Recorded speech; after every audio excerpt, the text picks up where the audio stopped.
खानदानी ससुराल का शाही खाना बेड टाइम स्टोरी। हिंदी कहानी।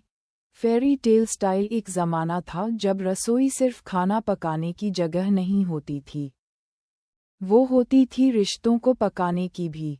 और ऐसी ही एक रसोई थी, ठाकुर हवेली की रसोई, जहां हर खाने में खानदानी रिवायतों की खुशबू होती थी।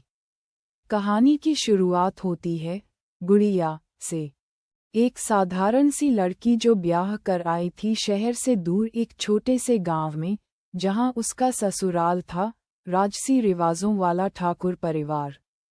हवेली 400 साल पुरानी थी और वहां का नियम था, नवेली बहू रसोई में पहला खाना शाही अंदाज में बनाएगी।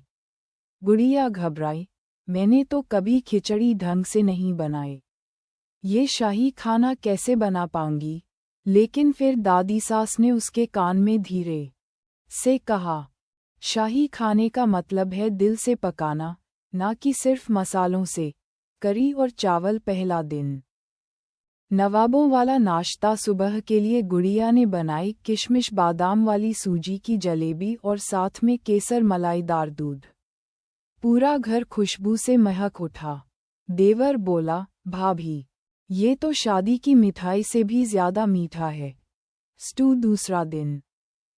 राजवाड़ी लंच दोपहर के खाने में उसने तैयार किया, बीकानेरी भरवा बैंगन, शाही मटर पनीर और उसके साथ 6 परतों वाली तंदूरी रोटी। सबसे खास थी उसकी खानदानी कड़ी, जिसमें वो पुरानी रेसिपी शामिल थी जो कभी उसकी नानी ने उसे सिखाई थी। सासू माँ की आंखें भर आईं, ये तो मेरी माँ की याद दिला दी बहू ने। तीसरा दिन। ताजगी वाली ठंडी रात। रात के खाने में रसोई में बना गुलाब जल से भरी तरबूज की चाट, केवड़ा पुलाव और मीठे में चंदन सुगंधित खीर। बुजुर्ग ससुर बोले, अब रसोई फिर से जिंदा हो गई है।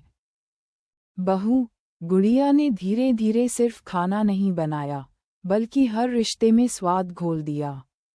हवेली में अब हर त्योहार, हर रविवार और हर परंपरा में उसके बनाए खानदानी शाही खाने का जिक्र होता। कहानी की सीख।